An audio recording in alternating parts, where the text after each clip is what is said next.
Hello students, BSc third year. देखिए यहाँ पर हम जो काम कर रहे थे, हमने यहाँ पे कोशी समाकल प्रमेय के एग्जाम्पल के बाद अब हमारे पास एक नई थ्योरम है। ठीक है, और उस थ्योरम में जो हमें प्रूफ करना है उसका स्टेटमेंट हम देखते हैं। हमने वक्रों के बारे में जो थ्योरम है वो पढ़ ली थी। ठीक है, तो यहाँ थ्योरम क्या है कि एकशय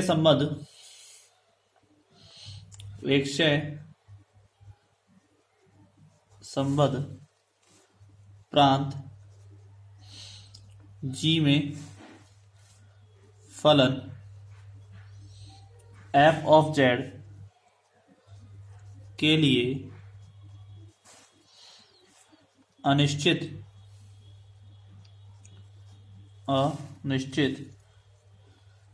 समाकल रखने की एक आवश्यक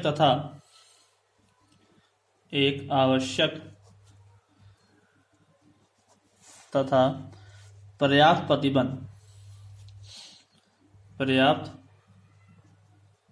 प्रतिबंध फलन एफ ऑफ जेड का विश्लेषिक होना है। ठीक है, मतलब कि कोई फलन एफ ऑफ जेड है, उसका निश्चित समाकल रखने की एक आवश्यक और पर्याप्त प्रतिबंध क्या है? फलन एफ ऑफ जेड का विश्लेषिक होना। ठीक है, तथा किन्हीं दो अनिश्चित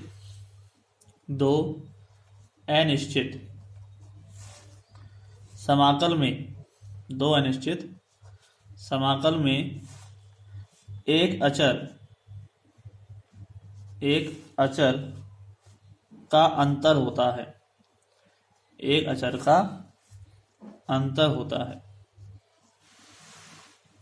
ठीक है, ये चीज हमें प्रूव करनी है, तो इसका हम प्रूव करेंगे। यहाँ पर हमें जो समाकल है उसको रखने की एक आवश्यक प्रतिबंध ये है कि उसका विश्लेषिक होना।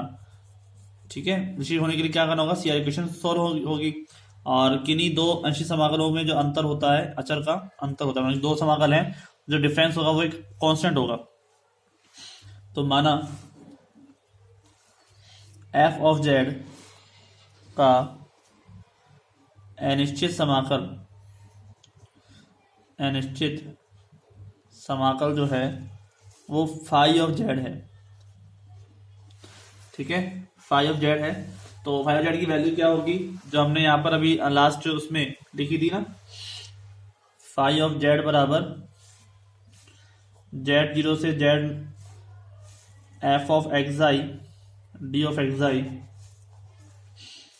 ठीक है, तथा phi dash of Z equal to F of Z. ठीक है, यहाँ ये चीज हम पहले ही बोल चुके थे कि इसका फलन करो, डैश करोगे तो इसका आ जाएगा। ठीक है, यहाँ सिद्ध करेंगे, यहाँ एफ ऑफ जेड को विश्लेषिक सिद्ध करेंगे। ठीक है, विश्लेषिक सिद्ध करेंगे।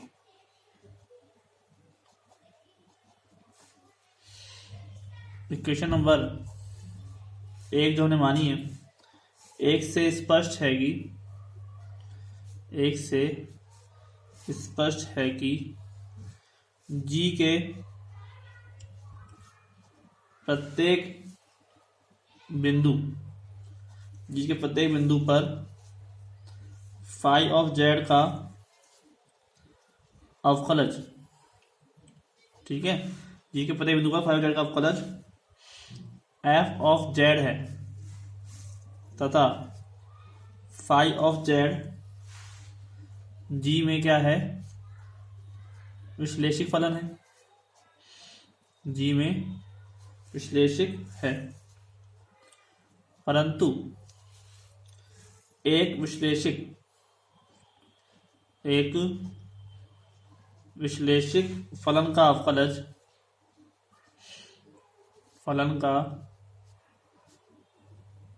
अवकलज भी विश्लेषिक होता है, ये आप जानते हैं, भी विश्लेषिक होता है हमारे पास।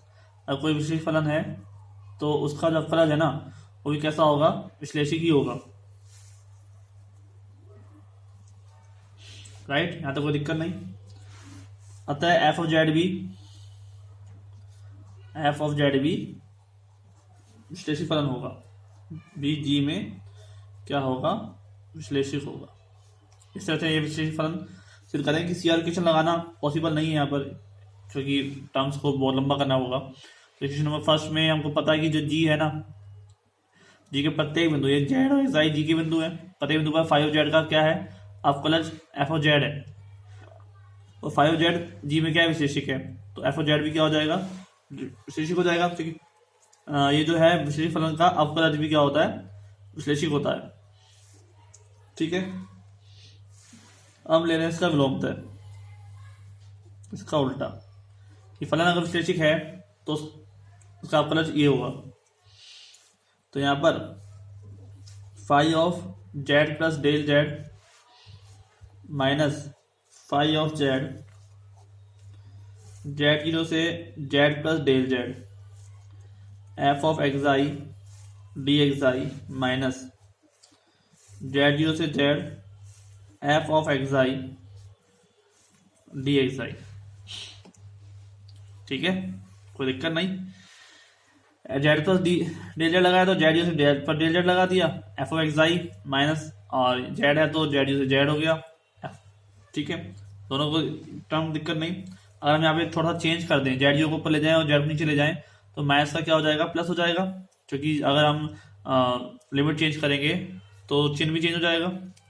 राइट, तो हम यहाँ काम कर देते हैं। तो देखिए जरा, हमारे पास वही टर्म कर रहे हैं, Z zero Z plus del Z और F of x I D x I plus Z से Z zero F of x I D x आई। ठीक है, तो five Z plus del Z minus five of Z equal to Z plus del Z F of x I D x आई। ठीक है, कोई दिक्कत नहीं। तो यहां पर five of Z plus del Z minus five of Z upon del z. ठीक है, यहां पर भी मैंने कर दिया, यहां पर भी कर दिया। सॉल्व करने के लिए करना पड़ेगा, हमने पहले इसको मान के चले कि फाइव जेड पर डेल जेड जो है वो इसके बराबर है, ठीक, जेड नॉट जेड पर डेल जेड है और जेड से जेड जीरो है, तो ये टर्म कैसे हो जाएगी भाई, इसको मैं समझा देता हूँ आपको। यहाँ पे ये अगर ए से बी, ठीक है, f of Z D Z है, सो क्या लिख सकते हो, ए से सी प्लस सी से ए, तो ये सॉरी सी से बी, तब ए से बी हो जाएगा ये, तो सी से सी कट जाएगा, तो सेम है Z Z zero cancel, Z इधर आ जाएगा। ठीक है, जो कॉमन जो आ रहा है उसको हम हटा देंगे, जेड जीरो कॉमन आ रहा है उसको हम हटा देंगे। ये काम हमने यहाँ पे किया, Z plus del Z F of x I D x I.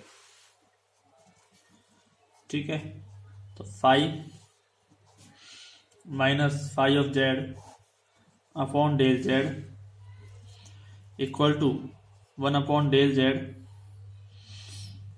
Minus कर देता हूं मैं यहाँ पे, जो टर्म हमारे पास आई है इसमें मैं दो क्या कर रहा हूँ, माइनस के एफ ऑफ जेड कर रहा हूँ। ठीक है, Z Z plus del Z और F of x I D x I minus F of Z, दोनों तरफ कर दिया एफ ऑफ जेड, कोई दिक्कत नहीं। तो five of Z plus del z upon del z, ठीक है, माइनस अलग से किया हमने, कोई अपॉन में डेल जेड नहीं है, one upon del z, z से जेड प्लस डेल जेड और F of x I minus F of z और डी एक्स आई। ठीक है, तो ये हो जाएगा f of x I minus F of Z less than epsilon, then x I minus z less than d. ठीक है, f of x I minus F of z का जो मोड का मान है वो लेस देन एप्सिलॉन के बराबर होता है, जबकि एक्स आई माइनस जेड के मान क्या होता है, लेस देन डेल होता है। ये हम सब कहाँ पढ़ा था, अवकलनीयता जो हमने सिद्ध की थी, संततता अवकलनीयता, उसमें हमने ये चीज पढ़ी थी। ये चीज आपको ध्यान में आई होगी, हमने क्वेश्चन भी अलग से किए थे। ठीक है, यहाँ पर हमने इसका समाकलन किया, तो F of x I minus F of Z, इसको अंदर ले लिया, डी एक्स आई लगा दिया। ठीक है, तो अब हम आगे काम कर रहे हैं। तो ये क्या हो जाएगा हमारे पास, मोड लगा देते हैं, z plus del Z minus five of z, यहाँ पर मैंने नहीं किया इसको। ठीक है, माइनस लग रहा है अलग से, और माइनस एफ ऑफ जेड मैंने लगा दिया मोड, इधर लगाता हूँ मैं मोड। ठीक है, 1 del z, z Z plus del Z, F of x I minus F of z into d x i. Right, दिक्कत नहीं। अब हम कह रहे हैं कि ये वाली वैल्यू बड़ी है, क्योंकि इसका जो मान है मोड का मान ये एप्सिलॉन से छोटा होता है, लेकिन इसकी जब मैं एप्सिलॉन लिख दूँ तो वो वैल्यू बड़ी हो जाएगी। वैसे भी मुझे पता है कि मैं मोड को अलग करूंगा तो चिन्ह इधर ही आएगा, बढ़ेगा। ठीक है, ध्यान रखना है आपको, मोड जब मैं अलग अलग करूंगा ना तो लेस देन का इक्वल टू साइन, यानी कि ये वैल्यू हमेशा बड़ी होगी। जी हमने पहले भी सीखी हुई है, f of x I minus F of z और डी एक्स आई। ठीक है स्टूडेंट्स, कोई दिक्कत नहीं। तो इसके बाद हम आगे आगे टर्म कर रहे हैं, ध्यान रखिएगा इस स्टेप को। यहाँ पे हमने क्या किया, f of x I minus F of z, mod लगा दिया बस, और less than equal to sign लग गया। तो आगे देखते हैं, इस टर्म में हमारे पास एप्सिलॉन आ गया, तो एप्सिलॉन इक्वल टू साइन नहीं आएगा, एप्सिलॉन इक्वल के बराबर नहीं होता, सिर्फ लेस देन के बराबर होता है। ठीक है, डी ऑफ एक्स आई, ठीक है, then less than epsilon upon del z, तो एक्स आई और जेड प्लस डेल जेड,